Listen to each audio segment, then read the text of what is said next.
They did get arrested that day.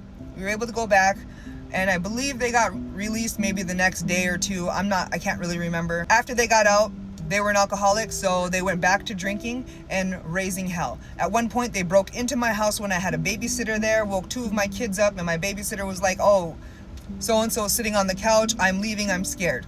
House, and they're there, and I had to do everything to get them out of the house. There was a restraining order. I felt bad for my kids, so I didn't want them to be without a dad, because all I've ever had was my dad, and I've always felt like it was really, really important to have your dad a part of your life. Go to court. I went to the state's attorney to talk to them because he was facing like 2 years or over a year or something like that in prison. So I went to the state's attorney, and I talked to him. Eventually he got 7 months in county with work release, and they allowed me to bring the kids to social services in the basement for him to visit. A fast track forward, when I started using and I was locked up, they refused to do that for me. He had a whole restraining order for hurting them, and they did all of that for him, but they refused to do that for me. So in the midst of him being locked up, I told them, like, yo, I'm struggling here. I'm having a really hard time. I need some help. And you know what they said? Can't you just wait till so-and-so gets out so they can help you? Oh, my abuser, that one, before I got in trouble for using, before I was even deep into that, I knew I needed to get out, and I asked them for help, and they didn't help me. They just told me to wait for him. But of course, it got really bad.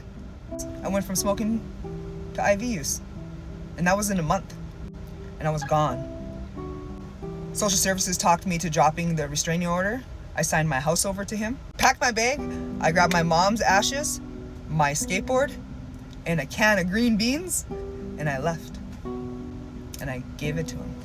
I was gone. I didn't make it to, I want to say, the first 2 court dates. I wasn't ignoring them. I was using, and I slept through them. I remember at one point calling him and asking him, have you talked to the kids at all? And he said no, and it had been like a week or 2. And I'm like, can you please talk to them? I need you to get them back because I can't. And he said yeah, and he did everything that he needed to do so that the kids could come home, because they did get put in foster care. 2 of my kids sat in foster care for 3 or 4 months. Their dad did everything that he needed to do to get them back, and they came back to their home, and that was my intention of signing the house over, because I didn't have to sign my house over to him. But that was my intention, was that I knew that I couldn't be who I needed to be for them. Like, my kids weren't enough. And as hard as that is to say, they weren't. Nobody was enough. Nothing was enough. And I made that decision because I was okay with not living anymore, and I was okay with giving up.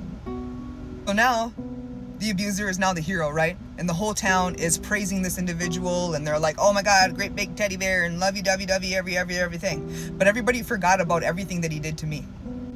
And everybody forgot about who I was and what I did for everybody. People I used to bring food for were now people I was sitting with and living with. And they started treating me like crap. They were stealing my crap and talking crap to me. And I specifically remember telling this individual, this right here is your lifestyle. I'm taking a break. I'm not gonna be here forever, because I know who I am. And being attached to somebody through trauma is weird, because even though he was doing all of these things, he was also doing things that were like really commendable, showing up for the kids and being a good parent when I couldn't fucking be a parent. And when I was locked up and nobody would answer my calls and nobody would come and drop money on my books, he would come and drop 20 bucks. And that's just that little thing that they keep you tied onto, you know?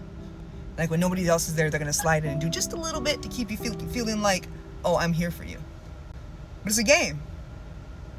And I've learned now, I don't play that game.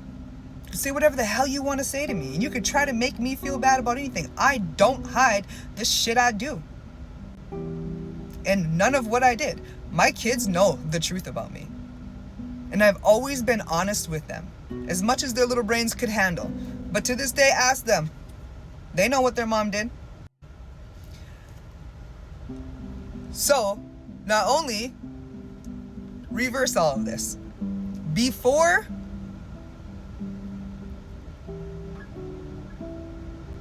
we actually officially split up, it was Father's Day, it was our wedding anniversary, we had all his entire family out. We were at Pizza Hut, right? He backfisted me in the face in front of everybody. Everybody. Ran around town drunk, throwing a fit. Then we had a bonfire, right? took out that whole entire bonfire because he was talking to somebody else's wife, and they got mad, and it was just a fight ensued. Like, he literally devoured the whole freaking place. All those people were my cool people. Just ironic to me that people can really make people believe that they are just this heavenly person when y'all witnessed all this shit. You guys knew me before you knew him. And you couldn't give me the benefit of the doubt? Matter of fact, you didn't even have to give me the benefit of the doubt. You just had to watch. I was raised right, so I had a conscience. I have standards, I have morals, I know right from wrong. And I knew what I was doing was wrong. But I would stay up so that I didn't have to come down and think about my kids. And they said I was too far gone. They said I would never make it and I would never amount to anything.